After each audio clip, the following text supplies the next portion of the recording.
Azerbaijan সীমান্তে helicopter দুর্ঘটনায় ইরানের প্রেসিডেন্ট ইব্রাহিম রাইসির নিহতের খবরের পর থেকেই নানান প্রশ্ন ঘুরপাক খাচ্ছে আন্তর্জাতিক মহলে। তেজোদ্দীপ্ত এই নেতার মৃত্যু কোনোভাবেই মেনে নিতে পারছে না ইরানের জনগণ। সেই সঙ্গে মুসলিম বিশ্বেও নেমে এসেছে শোকের ছায়া। এমন সময় ইব্রাহিম রাইসি চলে গেছেন যখন গাজা ইস্যুকে কেন্দ্র করে মধ্যপ্রাচ্য জুড়ে চলছে তুমুল উত্তেজনা। ইসরায়েলি ইহুদিরা চাইছে ফিলিস্তিনি মুসলিমদের গাজা উপত্যকা থেকে একেবারে নিঃশেষ করে দিতে। আর সেই উদ্দেশ্য হাসিলেই মূলত কাজ করছে ইসরায়েলি সেনারা, আর এতে পেছন থেকে কলকাঠি নাড়ছে যুক্তরাষ্ট্র। তবে পশ্চিমাদের এই ষড়যন্ত্রে প্রত্যক্ষ ও পরোক্ষভাবে বাধা দিয়েছে ইরান। ইরানের প্রেসিডেন্ট ইব্রাহিম রাইসি বরাবরই হুঙ্কার তুলেছে গাজায় ইসরায়েলি আগ্রাসনের বিরুদ্ধে। এছাড়া পারমাণবিক বোমা নিয়ে যুক্তরাষ্ট্রের সঙ্গে চিরশত্রুতা রয়েছেই ইরানের।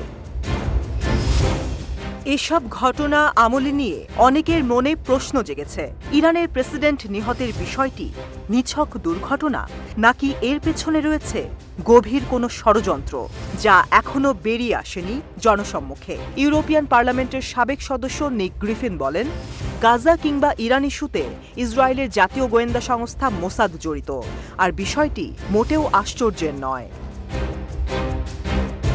সামাজিক যোগাযোগ মাধ্যম এক্সে লেখা খুদে বার্তায় তিনি আরও বলেন, আজারবাইজানে বাঁধ উদ্বোধন শেষে রাইসি নিজ দেশে ফিরছিলেন, আর তার এ সফরের মধ্য দিয়ে দুটি শিয়া রাষ্ট্রের সম্পর্কের উন্নয়ন ঘটার সুবাতাস পাওয়া যায়। নাগোর্নো কারাবাখ নিয়ে আজারবাইজান ও আর্মেনিয়ার মধ্যে দীর্ঘ সময় ধরে চলে আসা দ্বন্দ্বও কিছুটা শিথিল হতে পারে। তবে এতে ইসরায়েল আর্থিকভাবে ক্ষতিগ্রস্ত হওয়ার শঙ্কা ছিল, কেননা ইসরায়েল আর্মেনিয়ার যোদ্ধাদের কাছে ড্রোন ও অন্যান্য অস্ত্র বিক্রি করে আর্থিক লাভবান হয়। এছাড়া পশ্চিমাদের সরবরাহকৃত নকশায় তৈরি ইরানি হেলিকপ্টারে সফর করছিলেন ইব্রাহিম রাইসি, যা কোনোভাবেই তার জীবনের জন্য নিরাপদ বলে মনে করেন না অনেকে, যদিও এ বিষয়ে এখনও কোনো মন্তব্য করেনি তেহরান।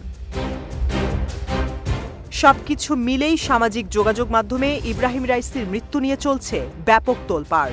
অনেকেই বলছেন, রাইসির ঘটনা গুপ্ত হত্যা ছাড়া কিছু নয়, এটা এখন তদন্তের বিষয়। রাইসির হত্যাকাণ্ডের আসল রহস্য তেহরান তদন্ত করে বের করতে পারে কিনা, তাই এখন দেখার বিষয়।